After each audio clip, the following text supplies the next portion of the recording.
Hi there and welcome to Axelbank Reports History and Today. Conversations with America's top nonfiction authors and why their books matter right now. I'm Evan Axelbank, and today we're going to speak with Thomas Dyja, the author of New York, New York, New York, 4 decades of success, excess, and transformation. This is his 6th book. Thanks so much for being here, Mr. Dyja. Thank you for having me. Before we start our interview, I do want to invite listeners to our Patreon page to ask for your support in keeping the show going. Go to patreon.com/AxelbankHistory. We're going to donate part of your contributions to a charity for children's literacy. New York, New York. It's my native city, and I'll likely always consider it my home city, no matter how long it's been since I've lived there. It's the city that has it all: wealth, poverty, diversity of race, origin, shacks, skyscrapers, schools, illiteracy, baseball, bridges, tunnels, parks, concrete, water, sand, trains, cabs, buses, and cars, and lots of cars. But it also has history, and lots of that too. Thomas Dyja argues that to know New York is to know the last 40 years of what Jay-Z and many others call the greatest city in the world. Dyja breaks those decades into 4 eras: Renaissance, Reconsideration, Reformation, Reimagination. But before we get into all that, I want to ask, New York, New York, so nice they named it twice. Right. So why does the title of your book have 3 New Yorks? New York, New York, New York.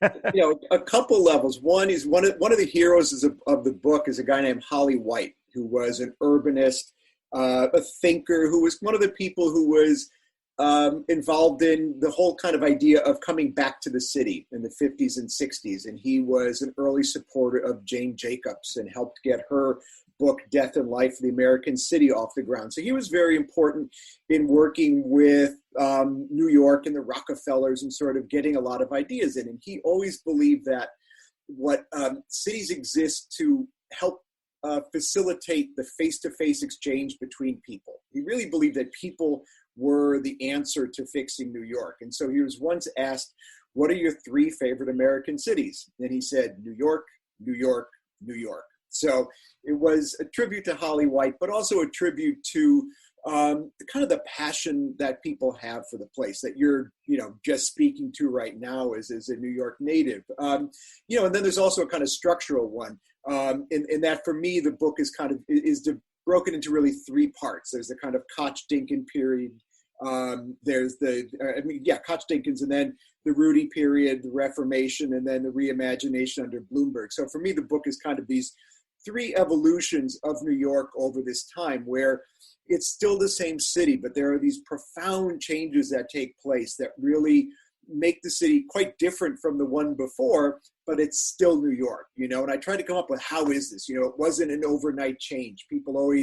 I moved there in 1980, and I think of it before and after, and people who come in 1990 think of it as before and after, and everybody has the before and after in the city.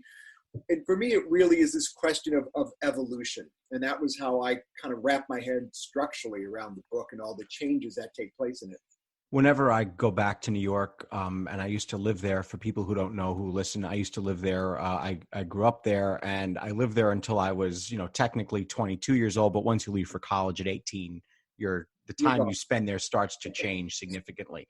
I always have this feeling, and New York is a city that you feel it, and I always can feel it. I always have this moment when I get back to New York after a long time off, where I'm finally sitting on the subway. And maybe that's representative of this time where New York suddenly became safe again, and you talk about that in the book. But I always have this feel of what it's like to actually be there and to be taking part in this grand experiment that is New York, that goes on for the generations. But feel is important in this book. Your book opens on Valentine's Day, February 14th. What could be more feeling than that? February 14th, 1978. That day is called I Love New York Day. But you say there was lots to be fearful of, not to necessarily be proud of. And so there's this PR campaign that's trying to wind its way through New Yorkers' hearts. Just as an example, There had been 63,000 fires in the South Bronx the last 2 years. You're right. The trains were filthy. There was a mass murderer on the loose, or two, maybe, if you watch the new documentary. New York's reputation was so bad that the president visited a garbage-filled street just to see it for himself. So how did that city, after all the hope of the post-World War II era, become that, a place of broken glass and broken promises? Right. I mean, there's so many things that go into it. And that's kind of the prelude of the book. But what forces that moment is, what we call the fiscal crisis, really, when the city, over the course of, 7 or 8 years, the economy goes south and the city ends up in a situation where it is borrowing much more money than it can pay back.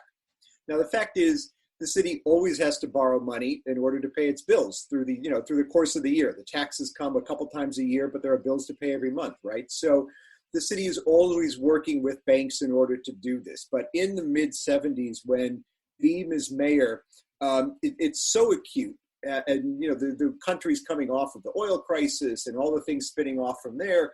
High inflation. We have stagflation, where we have high unemployment and high inflation, which isn't supposed to happen, strictly speaking. So it's a time of real serious national dissolution as well. And so the bankers, and a lot of sort of politicians of a certain stripe take this opportunity really to force the city into really stripping down, cutting jobs, cutting back, as opposed to spending, to really introducing one of the first austerity programs that we see.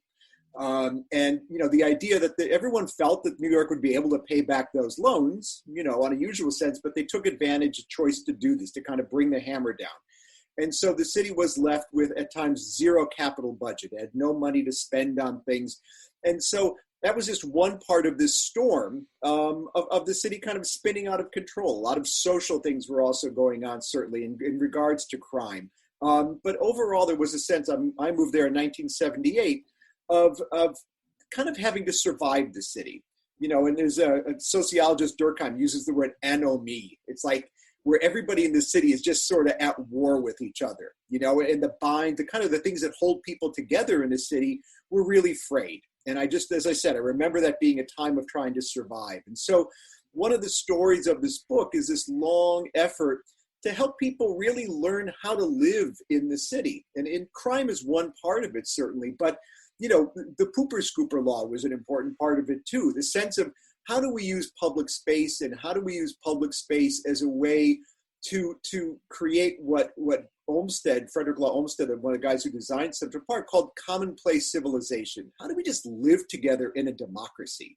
And so there's a lot of people in the city who really work towards this. And how do we gain not control of the streets? I mean, that's something that Giuliani does later, and takes some of these, I think, really good, important ideas and kind of weaponizes them and turns them into how do we control the streets, which, as opposed to saying, how do we figure out how we want to use the streets together, and parks and public space and stuff? So, that's kind of the arc of the story. The city had fallen into an incredibly dark place.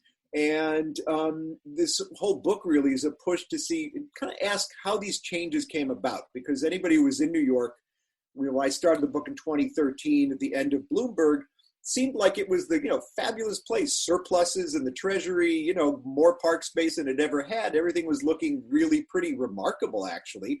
I think we weren't noticing the inequities, a lot of the things that the pandemic have shown us, but it seemed like a remarkable moment. But there were things that had gone wrong. And so I wanted to get in there and ask who made the changes, where did these kind of changes come from, and not just in terms of policy, but in culture and how we lived in the city as well.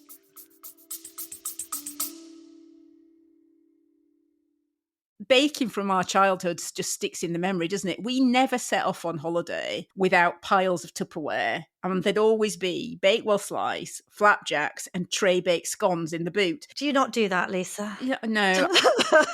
Sadly, I do not stack the Tupperware in the back of the car when we go off on holiday. Oh. Welcome to Small Ways to Live Well, a new podcast from the Simple Things magazine. Season 2 is a pick-me-up tonic that helps us make the shift from winter to spring. A 6-week suggestion box full of things to note, notice and enjoy about the season. Search for Small Ways to Live Well on your podcast app.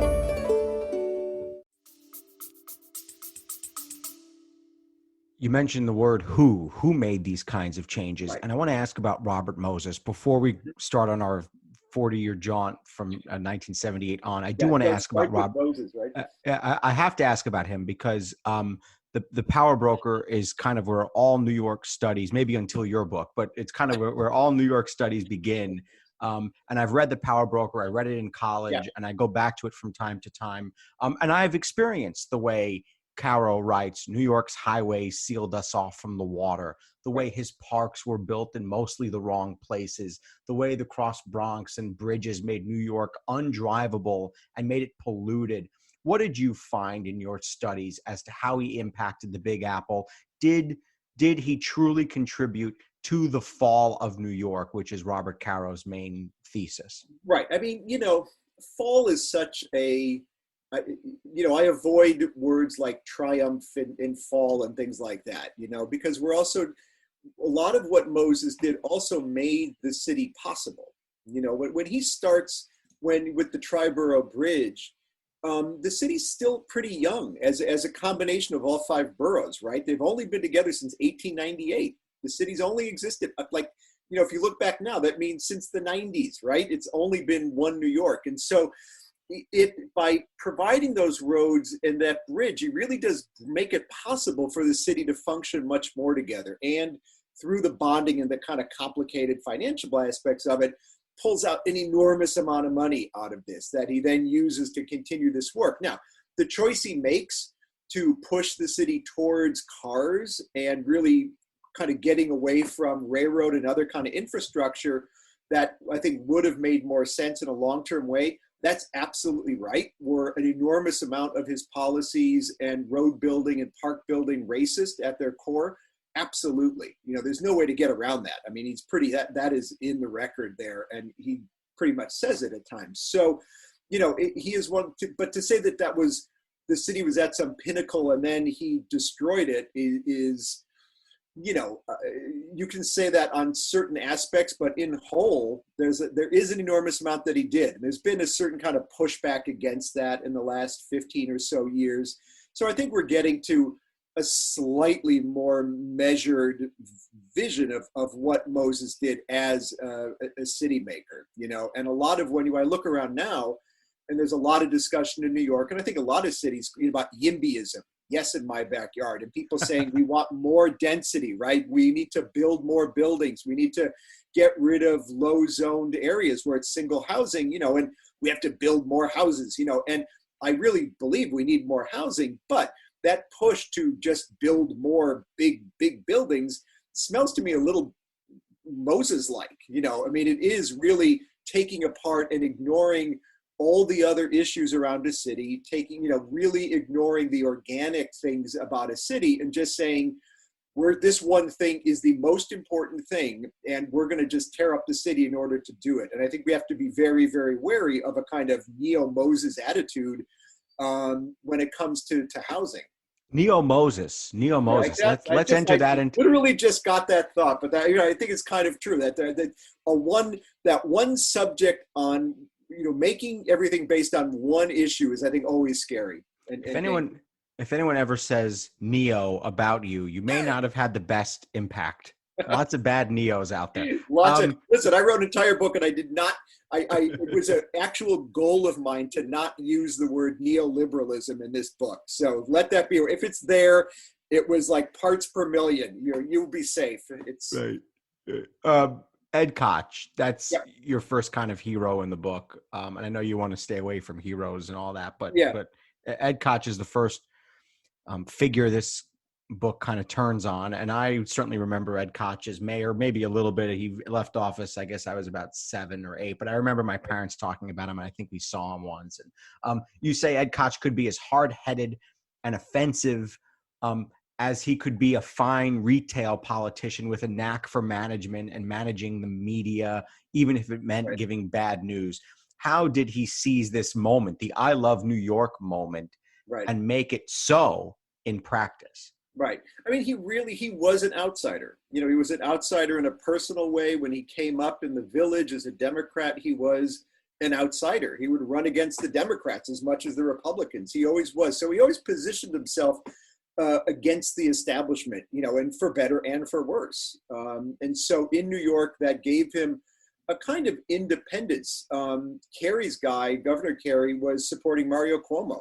And so it was a big surprise that Koch was an underdog who just showed up and won, and they felt that they could control Koch. And instead, he really tapped into a sense of pride and a feeling that people really wanted the city, the fiscal crisis. And so when we're talking about 78, when he starts on that I Love New York Day, the city has come through a really bad spot. They've gotten all this federal money, but things are still bad.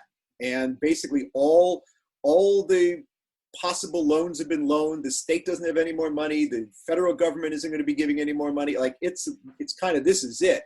And Koch is able to drag the city forward and create a new attitude, draw people back in and create a much more positive take on New York. Now, the downside of Koch is that, I think he drove a very racial wedge into it. Part of the sense that he brought was that, well, okay, now we're in charge. And by we, it meant, basically white New Yorkers. It meant we. And so it's one of the things that's really important to notice is that the Koch administration was almost entirely free of African Americans, outside of Gordon Davis, who really is one of the heroes of this book, in my mind, who was his parks commissioner. There were positions in the city government that were kind of traditionally held for African Americans, just as kind of any power sharing agreement, right? And that's all gone. And that's gone for a long time. And it's something that's important to keep in mind in this book is that this era was in fact almost exceptional in the way that it had taken power away from people of color in New York. And so a lot of the push of it is about those communities trying to find their place in the city again, even after it had existed before and had been kind of pulled back as part of the undertone of this new New York. So, that was the negative, I think the most negative thing about Koch. To his, in his defense, late in his life, he really does speak out about his mistakes and, it airs his regrets quite much and goes to the movies with Al Sharpton and kind of tries to make it up in a way. But it's late for history. I think the other great thing he did, which is a massive legacy, was the housing initiative that he started with Mario Cuomo, who was governor at that point,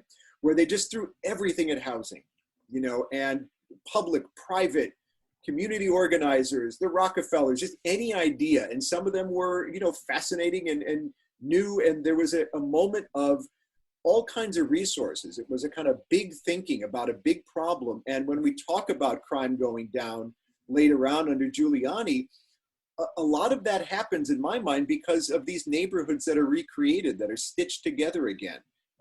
New immigrant populations come and they really take to the new housing that grows out of this, of rehabbing buildings and putting people back in them. And so again, crime, policing was one part of that, but rebuilding neighborhoods under Koch's housing initiative, I think was just basic to that. This episode is more autobiographical than just about any other episode we've done because this covers the 40 years that I've been alive in the city that I consider that will always be my native city. So I want to tell you my first memories of New York. My first memories of New York beyond just our little apartment with my parents are from the window of a school bus towards the end of the Koch era, 98 to 1990. I took it from our neighborhood in Van Cortlandt Park every day to Spanish Harlem, where I went to elementary school. I remember seeing the tough streets. I remember seeing the graffiti. The Crack is Whack playground was a distinctive memory for me right along the FDR. And let's face it, I also remember the crack. I remember my dad, I remember my dad not wanting to be on the subway too late. Mm-hmm. How did drugs, crime, AIDS, how did those things fester? And was it because of the city administration, because of Koch? Or was it dictated by national winds, by other things going on in the country that were led by Reaganomics? Yeah, I don't think I could blame, each of these are kind of separate threads. AIDS happened. Obviously, Ed Koch didn't create AIDS. The biggest issue with Ed Koch and AIDS is the question as to whether the city and whether Koch could have done more faster. And there's still some controversy. Some of the people have given me some pushback. have been people who were in the Koch administration who felt that, in fact, they'd done a lot. I would question that. The record shows that Koch did not terribly much. There are people in the administration who did great things, who pushed hard on it, but he was as concerned with hanging out with the with Cardinal, God, what was his name again? I forgot. O'Connor? Yes. Before O'Connor. Oh, okay. And so he was very, he did not go full bore on it for a long time. And so that is, I think, the slam on him there. You can't, obviously, and by the same token, he didn't create crack. I mean, these things were products of a culture that grew up under the city in that time, where the city really said business had always been a part of New York. Making money has always been a part of New York and still is. But during the fiscal crisis, the need for money, the need for tax revenue, the need to bring the city out of the fiscal crisis put the business community more important than anything else. The focus of the city became business to a degree that it had never been before. That's hard for us to think about now, 40 years later. We take it for granted, but the business community was one of the stakeholders of the city, as opposed to the dictator of what happens in the city. And it's understandable, the sense of needing to pay the bills, we're going to let that happen. And so that sense of money, that 80 cents, Wall Street takes off. Wall Street up until this point under Reagan, up until Reagan, had been this kind of sleepy 10 to 4 job, right? It's where old people put their money into the stock market to get their 1%, like nothing happened. And then it gets deregulated and the bond market comes back. Exactly. And it just explodes, right? And so suddenly money flies back into the system. And all of that adds to, I would say crack was a symptom, of this kind of growing inequality where suddenly a bunch of people are making a ton of money and there's a bunch of people who aren't catching up. And drugs are injected into the system from however we want to find out where crack begins, and these problems begin to really fester between race and inequality, poverty, greed, and then we get to the late 80s, the last years of Koch, and these things have really become enormous civic problems for New York. And it's under Dinkins who inherits them all. And in fact, those are the years of peak crack and peak crime and peak AIDS. And under Dinkins, crime goes down in every category, in every precinct from the beginning of his years in City Hall. We tend to look at that, and Giuliani ran against that as, the city's out of control. The fact is, crime was already going down. Not super fast, but it was already trending down. He just walked into a wave of what had really washed Koch out of office by that point. And that was my next question. What was happening in those years in New York, the Dinkins years, 1990 to 1993? Many argue that as you do, that the drop in crime started under David Dinkins, and there are many books that show that is the case. Rudy Giuliani ends up taking and getting the credit for it. But right. What was happening in those years, 1990 to 1993, and why was the city on a footing where it was ready and able to ride the national winds of dropping crime and rising urban renewal? Right. I mean, it's hard to tell exactly how that how this national crime drop happened, and I think it speaks to a lot of theories that crime functions in a kind of viral way. You can't key it directly to poverty because certainly a same number of people are poor, if not more, under Giuliani than they are. There's no real clear correlation or a causation between poverty and crime you can find anywhere. So trying to find exactly what happened, there are all kinds of theories. Was it lead paint and getting rid of lead paint? Was it legalized abortion? All of these things, no one can hang it exactly on there. And I, in one of my chapters on crime under Giuliani, kind of try to take it all apart and not even say what the percentage is, but these are all really possible and I would say probable things that are, why crime went down. And then under Bratton as police commissioner under Giuliani, the city was able to kind of drive it down with a different kind of policing that went in there. But, the Dinkins years were all about making a lot of those things possible. Times Square, the beginning of change in Times Square starts under Dinkins. Giuliani forces Disney to sign it kind of publicly and do all this kind of big public, oh, look what I magically did my first month in office. But it was all teed up before him. The whole rethinking of it, the deal with Disney was all in place before.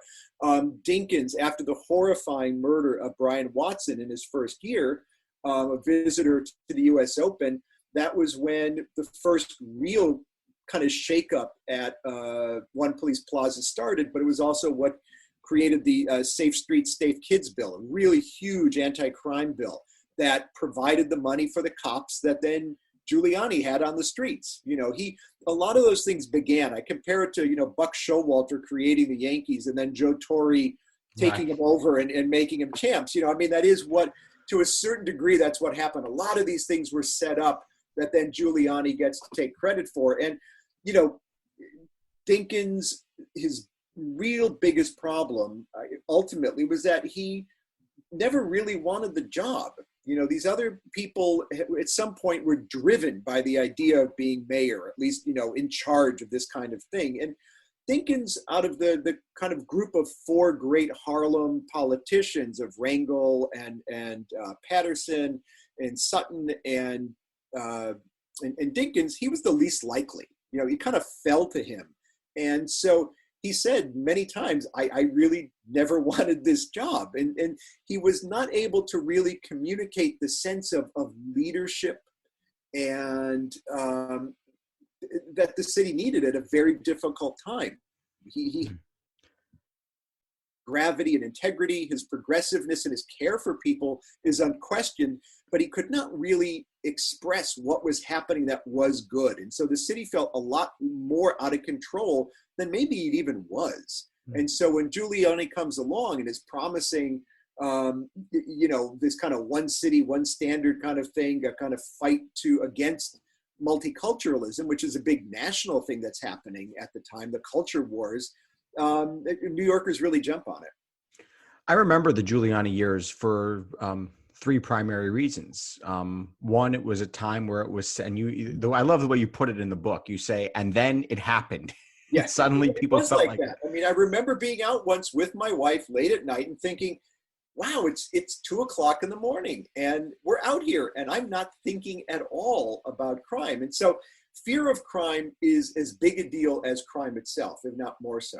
Go ahead. Sorry, I jumped in. No, because I was a benefit. I was a benefit of that, a beneficiary of that. Right as my teenage years ramped up, I could walk around and do what we wanted to do to explore the city. It was great. But I remember it was suddenly safe to ride the subway and walk around in Manhattan late at night.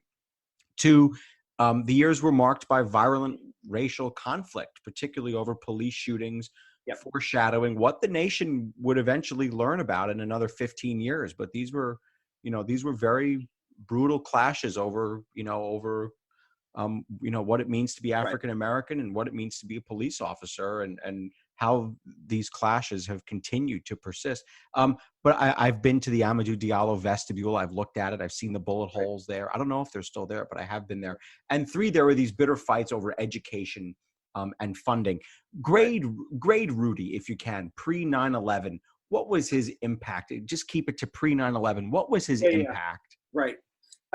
Originally he walked in the door bringing, a sense of competence that, like I said, that sense of leadership and control that people found at least settling after, Central Park 5 and these kind of, this era of just Crown Heights riots, a sense of chaos, which may or may not have been completely true, but it's felt that way, the squeegee men, all that kind of thing. And so Rudy comes in and like I said, a lot of things start to dovetail, the new Natural History Museum, all kinds of things are new and cleaner, and the subways are better, not because of Rudy, because Bill Bratton had been subway transit police commissioner under Dinkins, so a lot of the changes that happen above ground are things that had started happening below ground in the subways when he was running the transit police. So it was a kind of move up there again. So Giuliani seems like he's a white hat guy, because he was in those late 80s years when the city was really after Black Monday, and the city was kind of at one of its peaks of just noxious greed, right? Rudy was a white hat guy. Like, he broke the mafia, the pizza connection. He was the guy who, takes down Leona Helmsley. And I mean, he goes after Wall Street in a way that no one ever had, and probably hasn't ever done after that either. And so in a lot of people's minds, he was, he did have a white hat, except the problem is that when he ran the first time against Dinkins, he thought he was going to run against Koch. And so he was going to be kind of this fusion reform candidate like LaGuardia, or like a Lindsay, who was a Republican, right? But instead he ends up fighting, he's going to be going against Dinkins. And instead of still being a reformer, because Dinkins was a pretty machine guy, he was a supporter of a lot of real estate development. He might have had progressive policies in certain ways, but he was very much, a machine politician with some dirt on him. He had tax problems and stuff like that. But instead, Giuliani makes the really puzzling political choice to run a pretty racial campaign against Dinkins. And instead of tacking left, he tacks right. And the question with Giuliani in all these years in New York, is how much he's an opportunist. He starts as a Kennedy Democrat in college, and he sort of just becomes more conservative as it gets him better jobs. And we see this as it's a kind of crazy mistake that he makes. So he comes in this, having won now, running against him. The idea that progressive New Yorkers just all run to him and vote for him secretly in the ballot box, the numbers don't really bear that up, actually. It's more about turnout. The Black turnout was much lower than it was. But across the board, whether you're talking about the Upper West Side or, Jamaica or Hollis and stuff, the percentages were pretty much the same. The turnout was just lower. And Mario Cuomo had put a referendum on Staten Island secession on the ballot. And so there was an enormous turnout in Staten Island, which is, heavily Republican, heavily Giuliani. And so that was really his kind of margin for victory. So Giuliani came in as something new, and people saw it as something new and kind of putting control and bringing the city back. And there was a sense of that. But in the middle, at the beginning of his second term, he really begins to run against the city. And that sense of creating civility, people are supposed to behave certain ways, and that's just not New Yorkers, that's just that. And the kind of weaponization of a lot of things I was talking about before, about how do we live together in the city, become now about order, how you have to behave a certain way. There was always this debate about what's okay. Is it okay to have this kind of art? Is it okay to be doing this sort of thing in the subways? Is this okay? Right. And New York is like, because it's okay. New York, it's, and so that introduced, I think, a very dangerous, he took some great ideas and weaponized them. And by the end, New Yorkers were, by 9/11, and I remember that day quite well, people were really ready for him to go. He'd had this bizarre few months where he had announced that he was divorcing his wife on television without her knowing it. Then he has prostate cancer, and it was just a personally embarrassing thing that kind of presaged his ability to stand in front of a camera and say almost anything with no shame was certainly something he was able to do, back in 2000. So we shouldn't be surprised. You mentioned it, so let's get into it. There's a dividing line, not only in my life, because 9/11 happened literally 2 weeks after I went away to college. Right. And I never moved back to the same city again. It would never be the same place. Right. But I'll tell you a story. I was 2 weeks from going to college, so we're talking mid-August of 2001. It was a beautiful night. A friend and I decided to get on the Staten Island ferry, like almost a trip that you would do when you were 5 years old, and your parents would show you this amazing ferry. And coming back on the round trip into the South Ferry Terminal, my friend and I, we just couldn't believe how the World Trade Center looked and the way it kind of contributed to the skyline. It was glimmering, it's tall, not quite symmetrical because of the radio tower on one of them. They're odd, but also oddly helpful contributors to this most beautiful urban skyline that there could ever be. A city of fascinating looking buildings produce these things. Just kind of strange that they would be there, these very symmetrical square things in this incredible Art Deco city.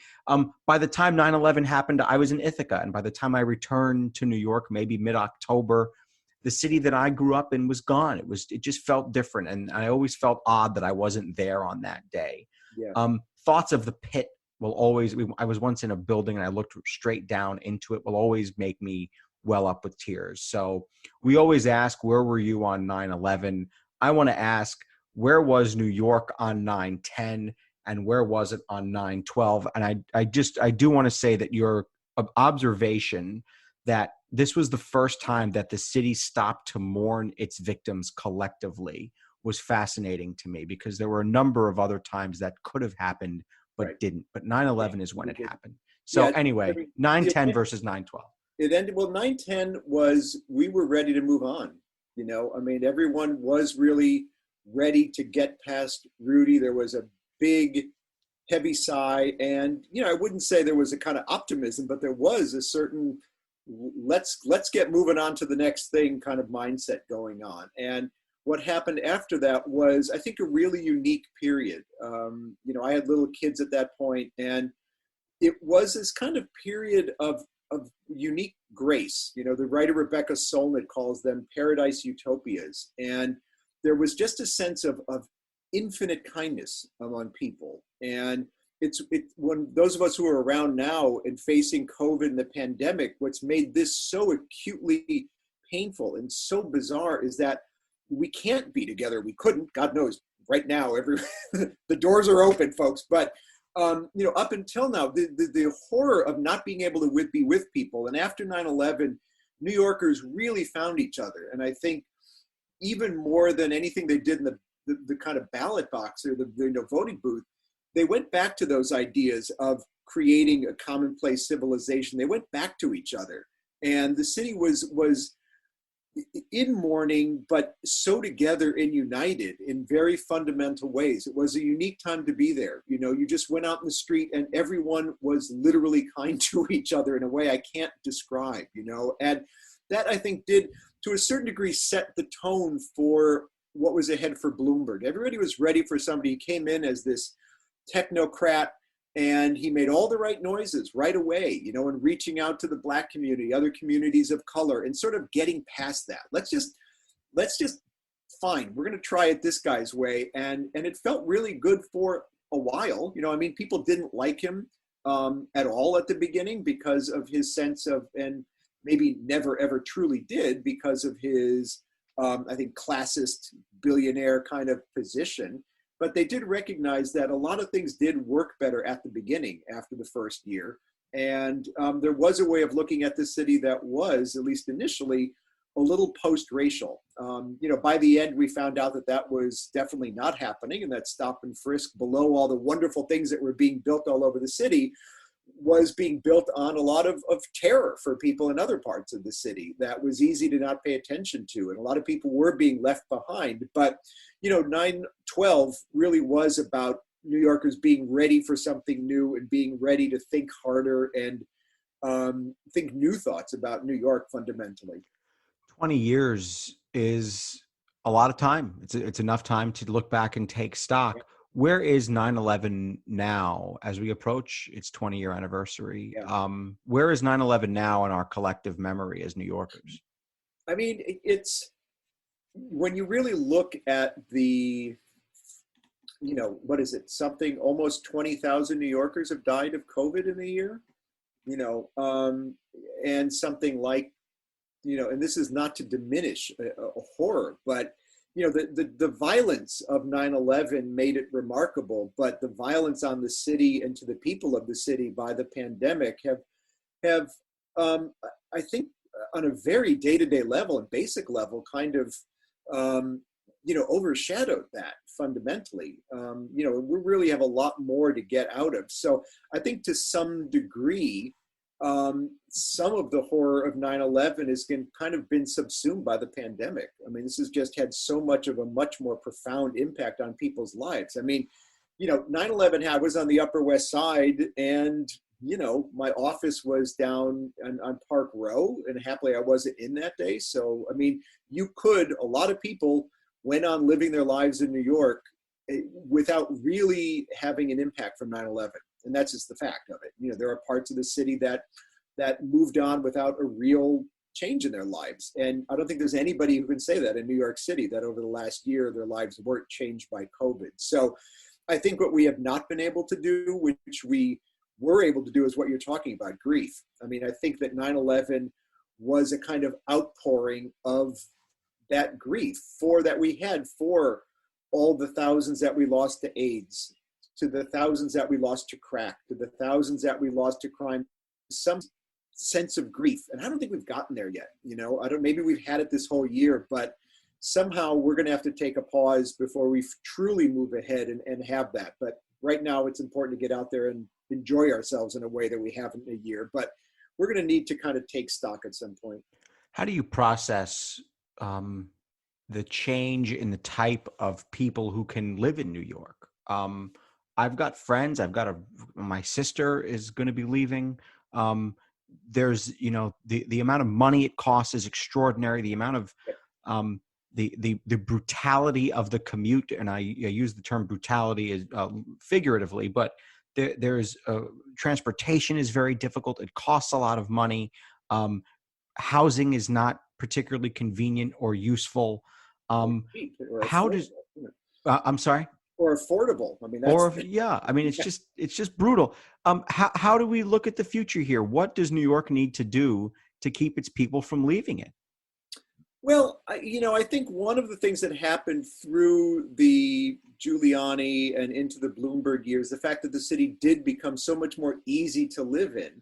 Living in the city that you grew up in as a kid, was a very active venture. You lived in your neighborhood. And really the definition of gentrification is people moving onto a place.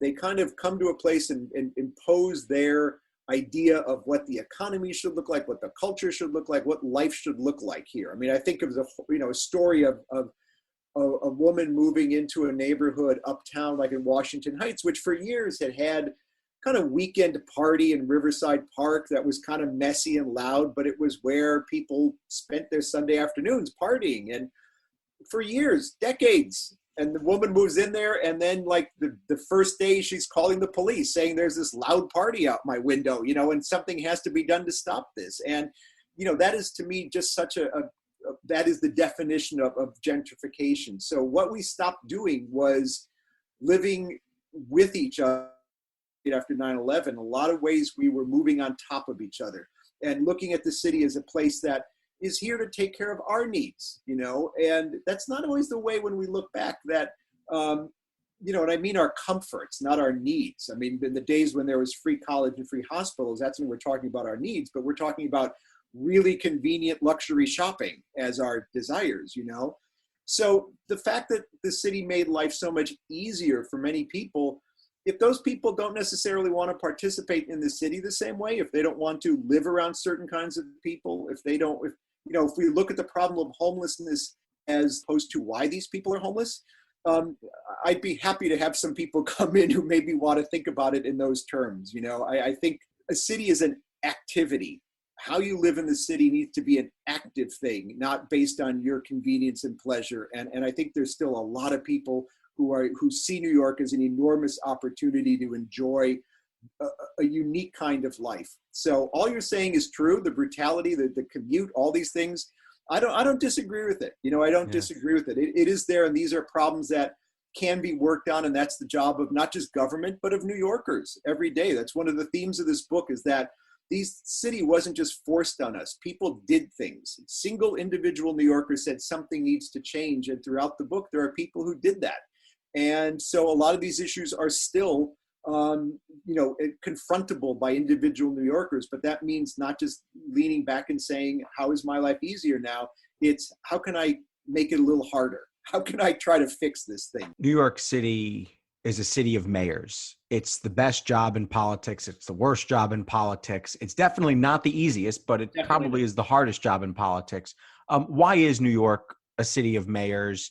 And I'll also ask you, why is it a terminal office? No one ever goes on to do anything else. Well, I mean, New York, if it was a country, it'd be a pretty big country. I mean, it has like the kind of ecosphere of what is involved in city politics is so complicated and so rich that, you can make a pretty good living and a pretty fascinating life by just dealing within New York politics. So, nobody's ever leapt ahead onto governor. Isn't that incredible? I mean, they've never been a governor, a senator, a president, never. And they've all thought about it. But this is a barroom question, though, is how many mayors of any city have gone on for national politics?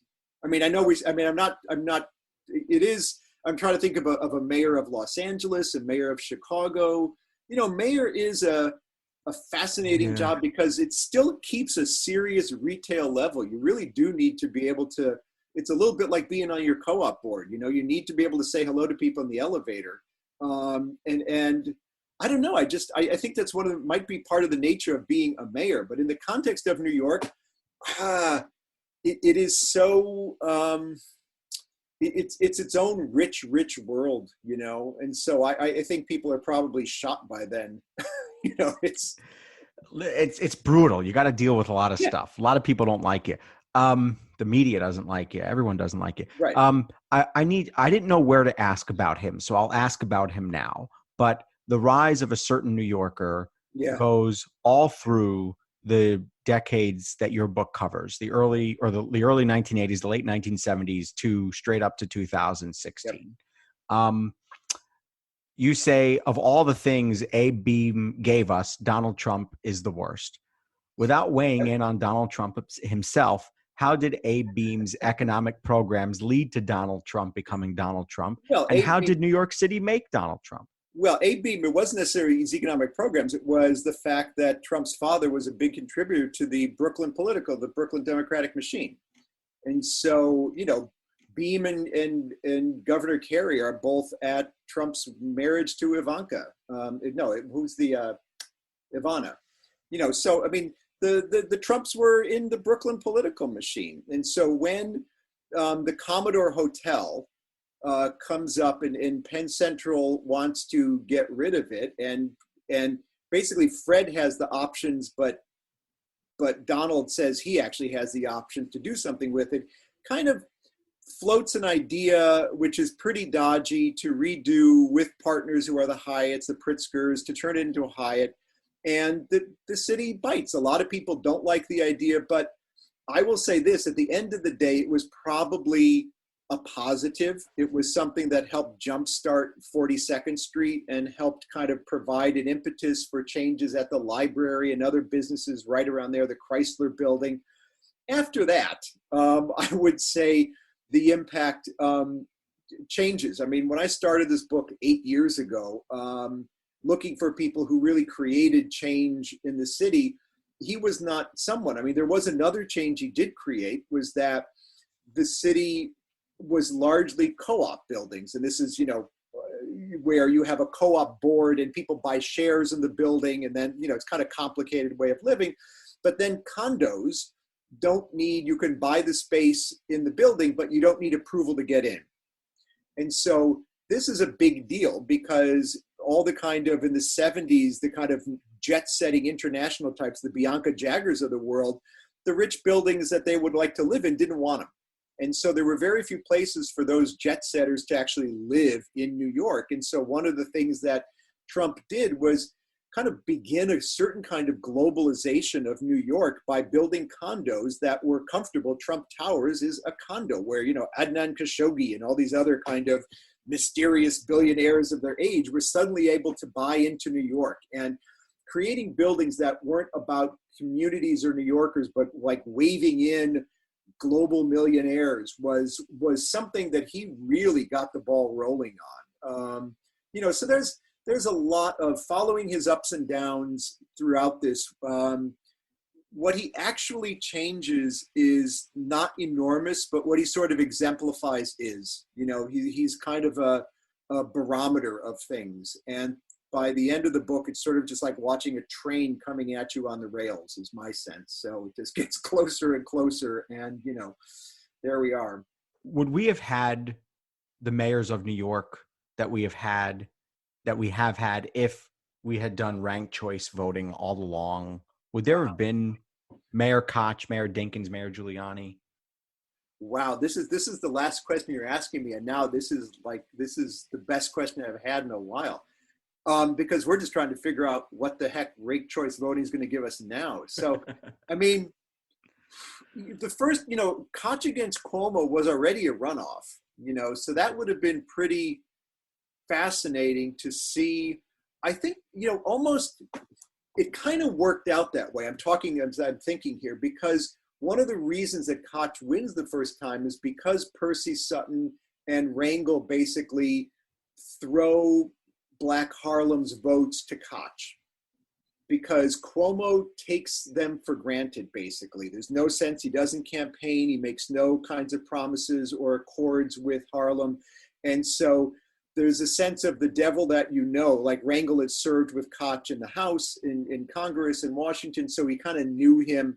And so they make, I think, a questionable deal, but they basically throw Harlem to him. So if you were actually doing ranked choice, Koch probably would have won in that way, because he would have been for like second choice after all the Sutton votes or something like that. So going down the list after that, I mean, the thing is, for many years, certainly like the Giuliani years, it wasn't like the bench was really strong for the Democrats. You had people like Ruth Messenger running. You had, Mark Green. You didn't have an enormous depth of people. So I don't know how much it would have changed things. I mean, I think it's more interesting of what would have happened up with de Blasio more than anyone else, because that was a kind of up for grabs election as opposed to an incumbent running against one single challenger, which is how most of these other ones played out. We all know the Jay-Z song, The Empire State of Mind, and there's this vocal riff that goes through it. It's the greatest city in the world. Right. And I'm no singer. Is it fair? Is that a fair statement? Is New York the greatest city in the world? It is, I think I can go out there and say that. I mean, I've been lucky enough to travel to some other places in the world, and when they find out you're from New York, there is a kind of fascinating magic to it. Everyone wants to go to New York. Everyone wants to see it, and it's just not just a combination of wealth, because a lot of cities have wealth and big buildings. A lot of cities have big buildings, but there is still that sense of freedom, that it's still a place you come to make dreams come true, that if you can make it here, dare I go to Frank Sinatra, that there is something about making it in New York that is more different, than making it in London or making it in Tokyo, that making it in New York still has a magic to it that hasn't been beat. So I'm going to say, yes, it is the greatest city. What did you discover about why it's irresistible, not only for the nostalgia it creates in people like me, but for a writer like you? It comes back to Holly White and New York, New York, New York. You have to like people. If you're going to live in a city, you have to like people. You have to like the encounter with people, and as I've grown up and kind of, had my own personality, move a little bit away from being an introvert, the more I enjoy people, the more I enjoy New York. The more I connect with people, the better living in New York is, and you find over and over, I'm sure you've been on the train when somebody gets lost, there's some tourist with a map and they're trying to figure out and the entire subway car decides to help them figure out how to get where they're going and give them recommendations on places to go and restaurants. And suddenly this entire car, is their personal guide. And they all have a different opinion. It's right, exactly. But they're all, but that is the wonder of the place, right? Is that this supposedly scary, brutal place is literally just waiting to embrace you. And I think that is one of the magics of it. Thomas Dyja, author of New York, New York, New York, 4 decades of success excess, and transformation. Thanks so much for being here. Thank you, Evan. Come home whenever you want. Will do. Certainly check out that book and his website, thomasdyja.com. I want to invite listeners to our Patreon page to ask for your support in keeping the show going. Go to patreon.com/AxelBankHistory. We're going to donate part of your contributions to a charity for children's literacy. And thank you for listening to Axel Bank Reports History and Today. Conversations with America's top nonfiction authors and why their books matter right now. Check us out on Facebook, Twitter, and Instagram at Axel Bank History. We update those with clips from the show, guest announcements, and book recommendations. See you next time. Thanks.